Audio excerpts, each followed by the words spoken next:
All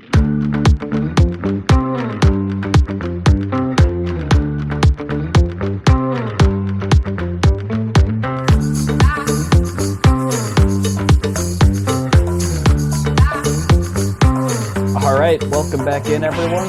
Thanks for tuning back in. We're the internet's still up, so I guess civil war has been averted for now. That's at least good to hear. We're gonna do some little post-election review. We're gonna, maybe talk about how we see like the next like month or so playing out, and then maybe give you a little sneak peek of what we might do in the future. But I'll toss it over to you, Richie. Like the shirts. What do you Yeah. have to say?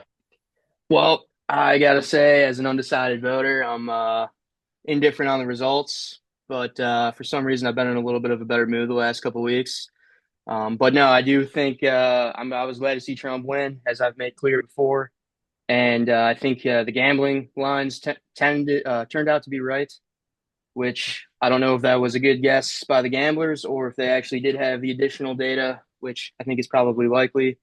But again, and same as we kind of talked about before, I don't think Trump did anything extraordinary to win that election. I think that the Democrat Party just kind of blew it, and I think I'm glad to see Trump in office so far, keeping some of his promises, or at least keep saying he will, and putting the right people in the right positions, as he kind of alluded to in the past. And I mean, so far, I'm looking forward optimistically to see what happens. But what about you? Yeah, yeah. So the first thing I'll start off with saying is, fuck whoever said this was, going to be a dogfight. I was a thumping. That would be the mainstream media.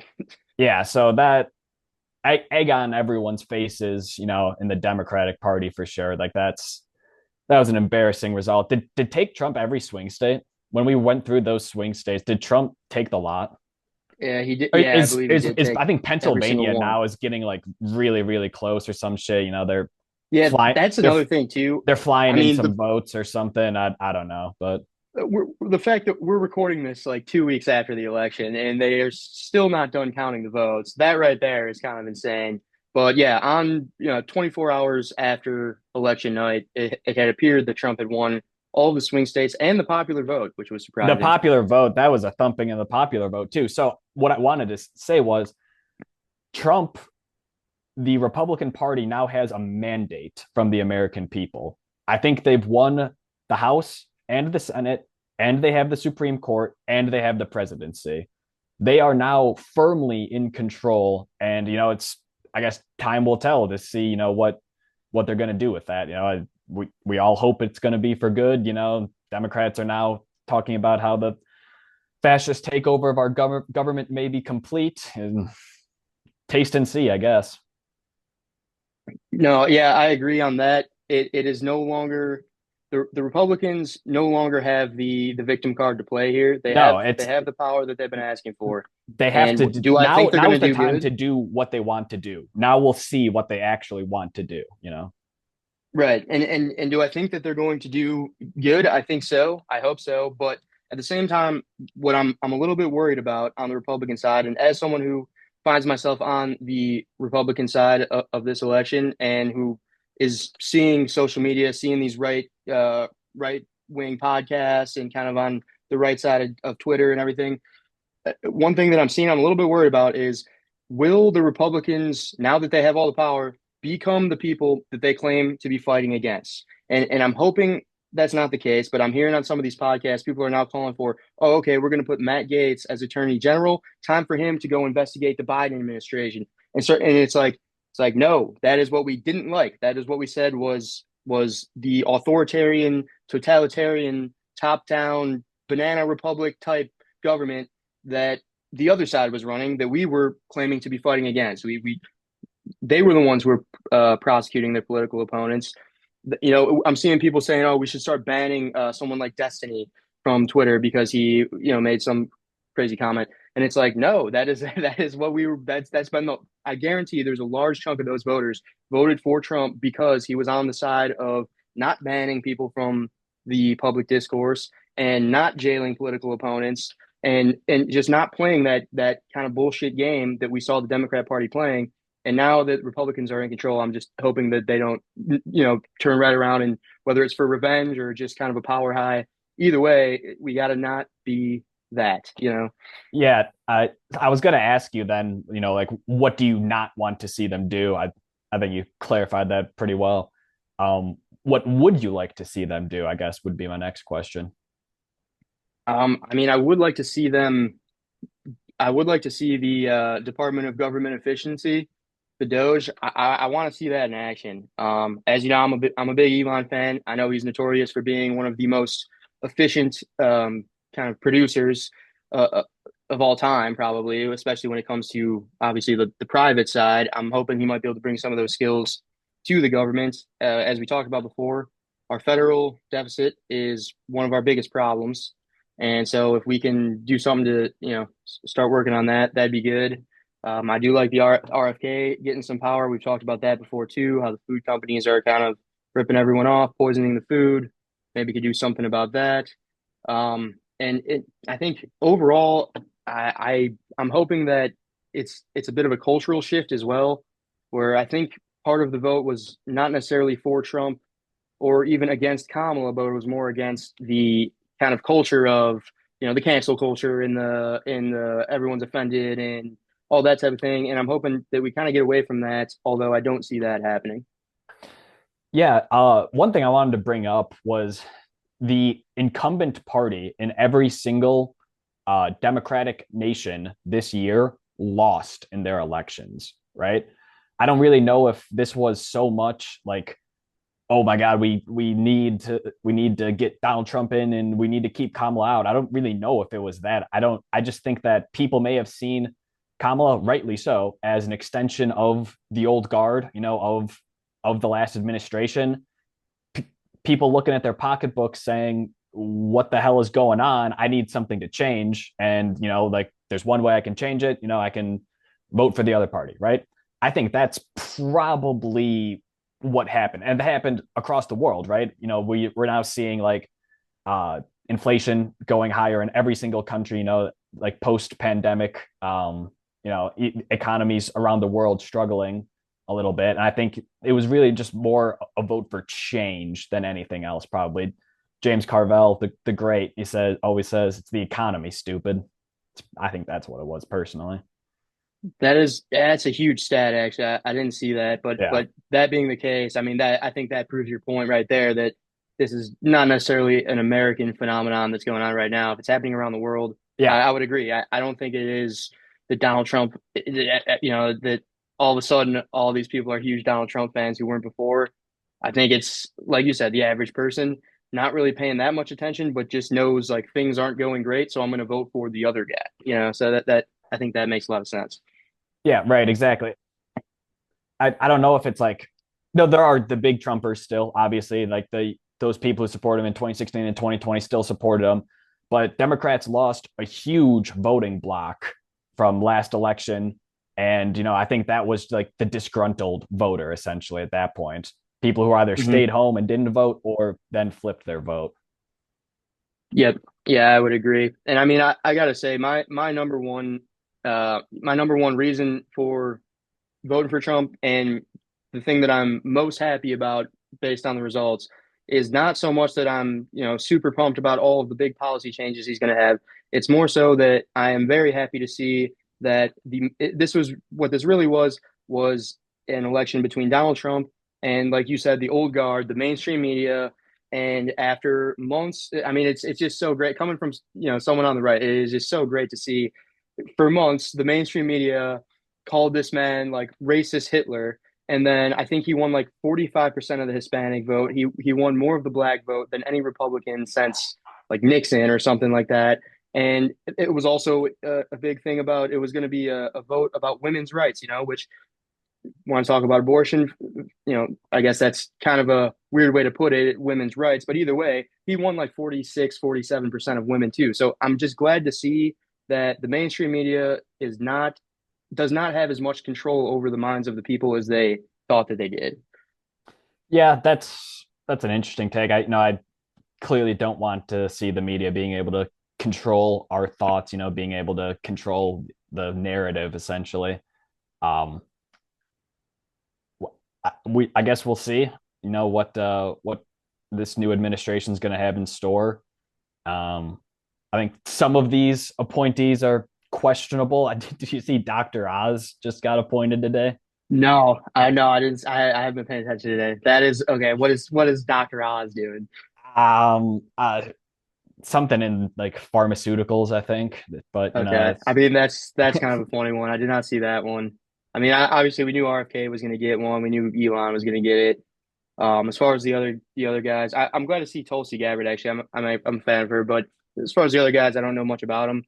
But I mean, we talked the other day about how everyone's making like a huge deal about the people he's appointing in his cabinet, and I think a little bit of that is just kind of overspilling outrage because it's like, all right, but I mean, can we even name who was in this position for any of the prior administrations? For a lot of them, probably not. And so we'll see what happens. I do agree, though. It's I'm not dismissing it as like, oh, this is just nonsense fear. It's possible that with a full, like you said, Congress, Supreme Court, presidency, and all of these personal cabinet picks, it is possible that he goes over the line. But I do think a lot of that is just the mainstream media. I mean, the same people that were calling him a fascist 20 minutes ago are now sitting next to him and interviewing him and saying, congratulations, Mr. President-elect. So I feel like that was a little bit of hyperbole on the mainstream media side. And I'm not as fearful as some would be that there's going to be a fascist takeover anytime soon. Yeah, well, I don't. One thing that I'm a little nervous about, and I don't really know what the Democratic Party can really do about it, um, is the fact that all right, so 2024, we lose, like Democrats lose, and it's like, oh, peaceful transition of power. Here you go. 2020, Democrats win. Republicans, go all up in arms.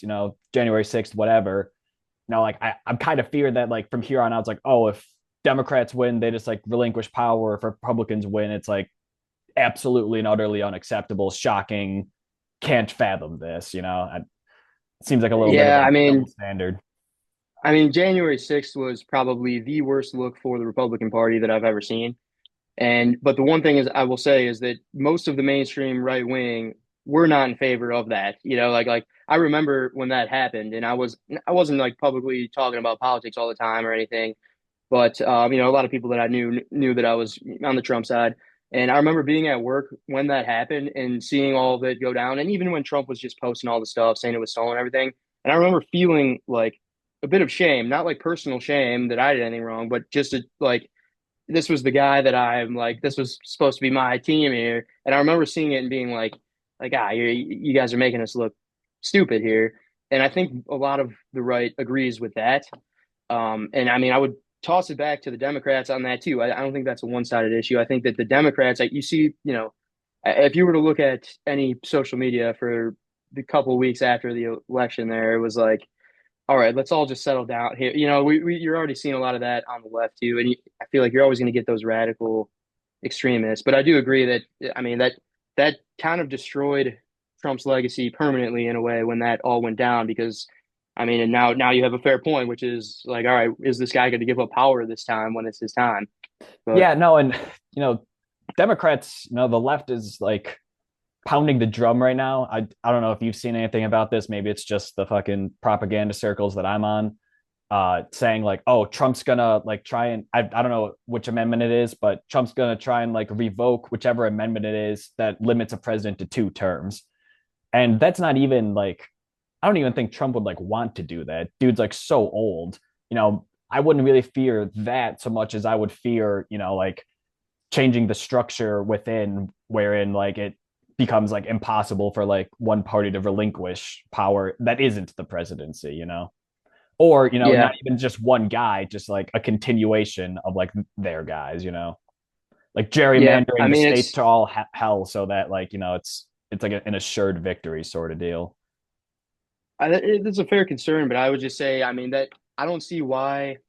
I guess a genuine question here too is what is it other than simply just kind of just his obnoxious personality. But I mean, what would so say Kamala were to win? Wouldn't I be able to say the same thing? Is okay. Well, what if she's Yeah, going to change? yeah, It's not. it's not like he No, said he was going to do that, or there was any evidence of him I, trying I to do guess that. I guess it kind of depends how much you like believe that the Heritage Foundation and their Project 2025 is actually in control behind the scenes. That because that plan is a plan to like essentially take control of our government and not release it. Yeah, and I could be wrong, but I quite honestly don't really put much weight on it at all because I remember hearing it the first time and obviously didn't read it, but remember hearing about it and seeing like immediately Trump was like, yeah, nah, I'm not really involved with that. And since then, it's just been constant like that's one of those things similar to the abortion thing that we talked about before, where it's like, this is the Democrats' like key to victory here. We're going to keep waving it in your face all election season to try to keep reminding people, hey, remember Project 2025? And realistically, I have not seen any evidence or any reason to believe that that's something that is a genuine concern right now. Although, like I said, it could be wrong, and maybe he is just kind of a evil genius who is planning all this stuff out behind the scenes. I just haven't seen anything to support Yeah, that no, other no, than like yeah, nonsense. yeah. The whole thing would just be like it's not even like Trump's plan. It's someone else's plan. Kind of what we talk about.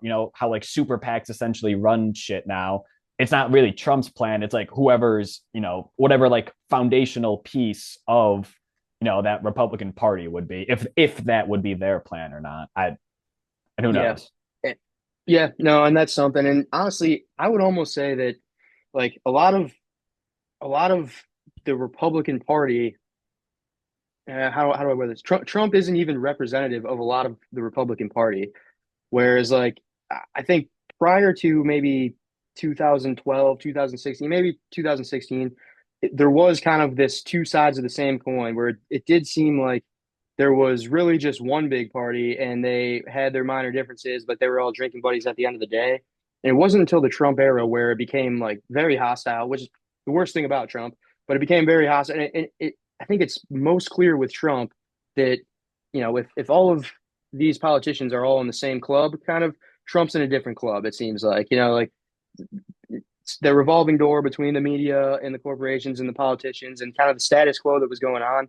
I think that's one of the driving forces of why Trump got such negative media for so long. And, it was like, a huge emergency if Trump were to get in office.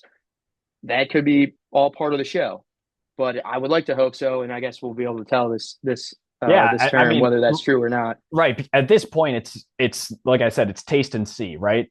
They could come Mm-hmm. in and they can do what Democrats have been saying they're going to do for years, which is, like try and seize power and not let go. Or they can do what everyone else has ever done and, just kind of try and do what they think is right and, not try and fucking seize control of everything. Yep. What's more likely, honestly, I kind of doubt that they try and take everything over. I don't know, probably Yep. that all that division you're seeing is being over exaggerated, probably just completely and utterly fabricated by who knows. Yeah, and I wouldn't say that if it weren't for the past 8 years of them doing the same thing, and that 2016 the election was stolen. Remember, Russia colluded with them, and they stole it from Hillary, and then that all turned out to be fake. Stuff like that, where it's like over and over, like we talked about on the Halloween special. It's not so much that I'm all for it and I want him to become the new Hitler. It's just that I don't believe it. But Yeah. I also would say that it would be very easy to shut down that accusation. I mean, I would look at anyone who were to say something like that. Oh yeah, Trump's going to be, the next fascist takeover, dictator. It would be so easy to just be like, no, he's not, and just shut that down right away from the right. Except for the fact that he refused to cede in 2020. It was like the dumbest thing ever because, I mean, if it weren't for that, there would be really no room at all to try to throw that at him. But because that happened, it It now is has a genuine concern. some sort of Yeah, merit, there's right? something backing it now. Yeah, Yeah. I would agree. So Is there anything? Is there anything you're looking forward? Is there anything that you're like, okay, I actually like this about Trump? I What Trump's gonna do with Trump's team? Or I would love to see like a couple of the same things you said. I would love to see RFK come in and start fucking whipping some of these, agricultural, producers into shape, That's why I'm scared of the word deregulation a little bit because I think regulation is a good thing, right? too much regulation obviously can halt industry a little bit, but I think that regulation kind of helps companies not exploit people. I think that's what it's supposed to be there for, right? So when I hear the words deregulation, it sounds good for business, right?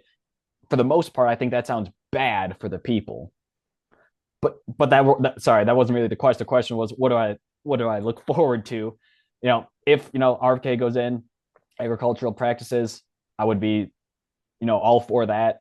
If the Republican Party can try and erase some of that deficit, if we can try and streamline functionality, get rid of some of governmental waste, sounds really good to me. I'm scared of where those cuts might come again. We talked about education, right? They're talking about eliminating the Department of Education. I think that sounds pretty ludicrous.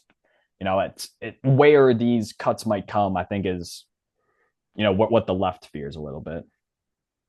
Yeah, that's fair. And are you like I know Elon has said that he's going to keep it all he's going to keep it all open source. So you're going to be able to see where the money's going, which is something that's like, why aren't we already doing that? That would be Right. a great idea. And that alone, I think, regardless of whether they cut things or don't cut things, having it open, I think is just a great idea. That's I think that's that sounds a good to wonderful me. idea. Yeah. More information is usually better. But yeah, I mean, I agree. And as far as like the deregulation goes, see, I'm kind of the opposite. I hear deregulation. I think that's a good thing. But like you said, there's a middle ground there. But I There's always a think, middle ground. You need something to be regulated so that your products aren't hurting people, or that they aren't functionally what they're not supposed to do. right. And I always think of, the government as if the government is playing the game as well. And so every power the government's given is just more power for them to take from the corporations, which, right. And, we don't want the corporations exploiting the people. We also don't want the government exploiting the corporations into exploiting. So regulation is always a cost. And so I think if we want lower prices, like we've talked about, I think deregulation right now is a good thing. Now, if it goes too far the other way, could be a bad thing. But one take I had, and I didn't hear this from anywhere. I think this might be an original Modern Symposium take, and I didn't catch it till after the election. But we've talked about climate change. I know you're a big climate change guy. I'm civil and environmental engineer. I'm also interested in solving climate change. I think the biggest day in the history of the Anthropocene for combating climate change and investing in sustainable energy was November 6, 2024, the day after Trump won the election, because $250 billion worth of investment money, not federal newly printed money, $250 billion of capitalist investment money was transferred from gas powered vehicles to electric powered vehicles and solar panel production. I think that might be the biggest single day for sustainable energy and combating climate change in the history since the start of the Industrial Revolution.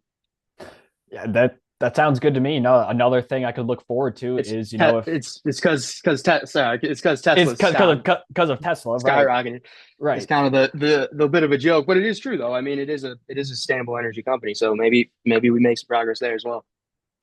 Yeah, and the hope would be that it would be expanded to other companies that aren't just Tesla in that field, right? Yeah, I mean, ideally, but it is well, one thing I'd say is rather than having the government force you, oh, Kamala's thing was early before it got towards election time, which, she's talking about banning fracking and people were voting on that. And I think the idea of Tesla, which is great, is that it doesn't even require the government to come in and ban fracking or ban oil or so. It's just that Tesla's building a car that drives itself and it's only electric. So we don't need the government to come in and ban gas powered cars because down the line, no one wants a gas powered car anymore because it doesn't know how to drive itself. And so now it's literally the consumer is making the choice to go to the electric car because it's that much better. I think that's the way it should be done. That is ideal, but competition is always necessary as well. So we talked about the Republican side a little bit. I want to talk about the Democrat side now. I started off before we hit record on this. I said I had some scathing reviews of the Democratic Party. I kind of want to hear your take first. I want to ask you the question. Where do you think Democrats went wrong in this election, or maybe like the past couple cycles? What do you have to say about that? And then I'll go in. Well, I'll say, I mean, okay, so I guess my take would be I don't even really know where to begin here. I can go a lot of ways. I'd say to sum it all up, to keep it short, when there's multiple wars breaking out throughout the world, when people are unable to afford groceries and gas, inequality is at like one of the all-time highs we've seen. There's a border crisis where millions of illegal immigrants are pouring in constantly, and their crime is skyrocketing, and people are really struggling. Running a campaign on joy is you might need something more than that. I would say running a campaign saying that like I'm the most joyful candidate and that's why you should vote for me. I think right there alone, it's like, all right, that's I don't think that's going to cut it for most, especially independent voters. Was that what you was running on? Joy? I mean, that's what kind of the vibe that everyone got. I mean, me and you pay more attention than the average person. What the average person saw was Trump giving these rallies, talking about the border, talking about all this stuff, going on podcasts. That's another thing. And she didn't go on any, and she went on Call Her Daddy, but the podcast, I think, was a big move for Trump. He went on a lot of big name comedians, Joe Rogan, Theo Vaughn, and I mean, Let that's the new media. That's it. Yeah, let me hop in there before I go in a little bit on like what I was going to say. Those media outlets, we talked about this a little bit. Um, those were huge for Trump. Kamala Harris was invited to go on Joe Rogan. Joe Rogan wanted her on badly. Like I forget exactly where the disconnect was, but like he wanted her on badly. Her team essentially, through their own hubris or their own, bad intent, did not accept his invitation. They said they wanted it like in Houston, some bullshit. He wanted it in his studio. That's their fault. They had the opportunity to go out and reach that demographic that they really wanted to reach, right? And they refused to do it. That's shortcomings like that. I've seen, people saying we need, like to secure like those podcasts that are super, popular right now with young people. Joe Rogan, like Nelk Boys, I like other. I Yeah. can't think of other. Andrew Schultz was one, Yeah, Theo Vaughn. Yeah, you're there's a on ton. Jake, He Jake, went on like six or seven. Yeah. Jake Paul, whatever, right? All those guys. Yeah, right. Those are all like right leaning guys. They need like what the left really needs is that form of outlet. To reach people that age. Essentially, is one thing that I've seen. I mean, it is kind of crazy. I didn't really think about that either because I would never really have considered even Joe Rogan. I mean, over the last recent years, he's become a little bit more right wing, or he at least says that the Rogan, I left has believe gone too far left. Rogan, I believe, used to be like left. Now he's He's like, a big Bernie Sanders supporter. He yeah. he was Now like he's endorsing Bernie Sanders back in the day. now he's a little bit more right. He's pretty in the middle, like for the most part. He's open at least. Like he's not Right, out there yeah. like And he like wasn't he says he wasn't going to give Kamala a hard time if he were to come on, and I believe him because he usually is pretty open to hearing people, he just lets them talk. But and then same with like Theo Vaughn and all those guys. But it's funny you say that because it used to kind of be the opposite where it was like I remember in 2016, I mean, imagine being like an open Trump supporter on a college campus in Illinois from 2016 to 2020, and it felt like the entire Gen Z culture was just like not on the same, everyone was on the left. And it is kind of crazy that they took a lot of the young vote, which yeah. the Republicans never seem to do. But No, that's a big one for me. Now start talking a little bit about where I think Democrats are falling behind right now.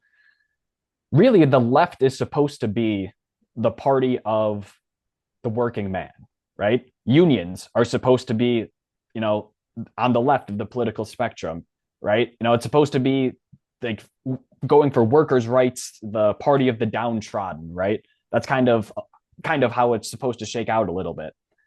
How are Democrats supposed to say that they are the party of the working man when they take billions and billions of dollars from their corporations and they do not vote really all that differently from how Republicans vote, big business Republicans, right? they are in the pockets of the corporate elites just as much as Republicans are, maybe even more so. So, how are you supposed to represent the working man when you don't take their interests into account, when you don't listen to them, when you take money from corporate elites, when you try and play? This is essentially what happens when you try and play the social game when you fail the economic game. Yes, that's exactly right. I mean, that couldn't have said it better because that's exactly right. They couldn't play the economic game, so their strategy was, well, that other guy's a racist, and it was like it's not gonna, the identity politics and playing the social game is not going to work when we're in a time where the economy is not good, you And and know? let me say, Republicans, like, they're not going to take control, and like, or they might. I don't know. It's probably not how it happens historically, though. It's not like whenever Republicans control that, like, the economy booms and it's like they're so much smarter and better at the economy. It's just that their message was to working people and saying, like, we will fight for you. That's what the left is supposed to do, and they didn't goddamn do it. Yeah. No, that's exactly right. I think it is kind of a switch almost, even from 2016, 2012 to now, where I mean, because I would agree on a lot of the policies of the left, like in like the Clinton era, just I was obviously only like 1 years old, but just from kind of reading up on stuff like that, where it was like the shift is not, it's not that they've gotten like more left or more center. It's like a whole different dimension they're kind of on now. Where, like you said, it's like they're not really representative of the working people anymore. The Democrats used to be, the Republicans used to be representative of, the boss man. And now it's more so, I don't even know. It's almost like a whole nother dimension where they're both kind of representative of the corporations, but the left is But kind of pushing on this like identity stuff, and the Republicans are kind of pushing on this, like, I mean, it really is all kind of identity, but I guess the Republicans are more they're less with this kind of like equity kind of identity politics, race baiting and gender baiting and all this stuff, and they're more just like kind of individualistic, which I think it just I like it better, but I mean, I don't think either of them are great, you know. I think this is where, that thing you see on the internet about America has no left is comes into play. Hmm. Socially, I think the Democratic Party is probably, to the left. Economically, I think they are pretty far to the right for the most part. Most of their policies do not go against corporate interests, right? Like No, right. me and you talked about raising the minimum wage in California, right? And how really that's only benefits big corporations, like jacking up, price minimum wage to only allow huge corporations to be able to foot that bill, essentially, right? So they're not really doing it for the working man. They're doing it for their corporate overlords. Yeah, yes, and the Republicans in most cases are too. But I think probably one of my main reasons why I tend to find myself liking the Republicans better is because the Republicans they're walking up to you and saying like, yeah, we're gonna screw you over, and but if you work really hard, maybe you stand a chance. And the Democrats are coming in saying like, we're not, we're gonna help everyone. We're here, but they're lying. The Democrats are lying. They're also gonna, none of their policies are actually gonna help the working people, but they just kind of like word them and pretend they are. And I think people aren't dumb, and I think that it, I think people basically just voted for the guy who said he was going to screw you over versus the people who said that they were here to help, but then all of their policies were just kind of, trying to mess with your mind. It's like gaslighting kind of. They gaslight you into thinking like, oh yeah, well, we're gonna, do all this stuff that's really gonna help you, but it's not, and it's like, okay, but how does that work? And then they can't explain how it works. Whereas I mean, Trump does the same thing with the tariffs and everything. But I mean, I, I one mean, thing, or good. I don't even think that, like, people read Donald Trump's economic plan and like, oh, that sounds incredible. That's going to help me. They just know that for the past 4 years that they've been hurting, right? And again, like, any change is change, right? The fact that this status quo should not be upheld. We need a change. I think that was the driving force behind it. Yeah, I think it was that, and I think it was the fact that the Democrats were getting, they were taking steps over the line because they deemed Trump so bad that the rules no longer applied. Whereas, like, imagine if they didn't try to convict him and they didn't ban him from social media and all the stuff that I like to bring up. Imagine if they didn't do all that and then here he was coming back again, trying to do the same thing in 2016. I don't think it would have stuck. But since he's got the mugshot and then he got shot at the rally, even though probably just a random crazy person, but still, I mean, it was a good look for him. And like all of that type of thing, he's getting shit on by the mainstream media. Meanwhile, he's going on these podcasts and he's seeming very charismatic and getting along good with all these kind of normal, more everyday people. And it's like the optics of him were so much better, I think, than Kamala, who seemed like a puppet. Even if someone who was not a big Trump fan and more of a Democrat, Kamala, I don't think was a great candidate. She seemed like a puppet, and it was more of a I like I said, my biggest thing is I'm glad this was an anti-establishment vote. I think for the most part, at least for me, and I'm glad that we stuck it to him. But now let's see how much of an anti-establishment guy Trump really is. But I think one thing we both can agree on though is that we are very glad that it's fucking done because I'm sick of seeing it. I've had enough, man. It's been overwhelming. Like a week ago, this podcast is coming out a little bit later. Richie was on vacation, but we were texting while he's on vacation, just how really overwhelming and oversaturated we are with information. Like the fact that, now all of these cabinet postings are coming out and, that's the new thing for people to get outraged over, just a never ending cycle of rage bait, essentially at this point. It is exhausting and it takes away from our ability to have a conversation, from our ability to have our democratic processes play out how they're supposed to, right? It's a real bait and switch for the most part. I think it's, oh, look over here at all these horrible things that Trump says he's going to do and whatever, and over here, you don't see what the left hand is doing while the right hand operates. Yeah.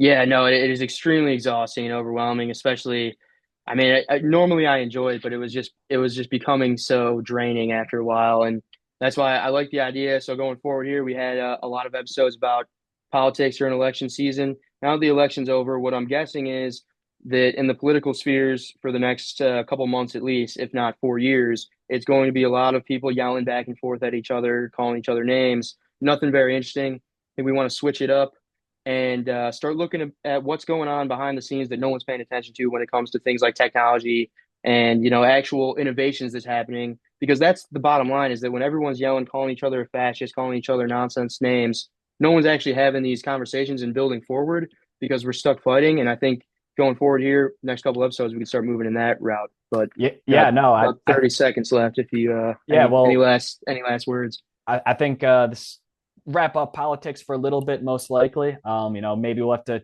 touch on some crazy things that happen in the next few weeks or so. But I think we're gonna transition these next few episodes. Maybe look at education, technology, maybe history. Figure out where we are and maybe where we can go with some of these things. So stick around. Maybe I didn't find out. Thanks, everyone.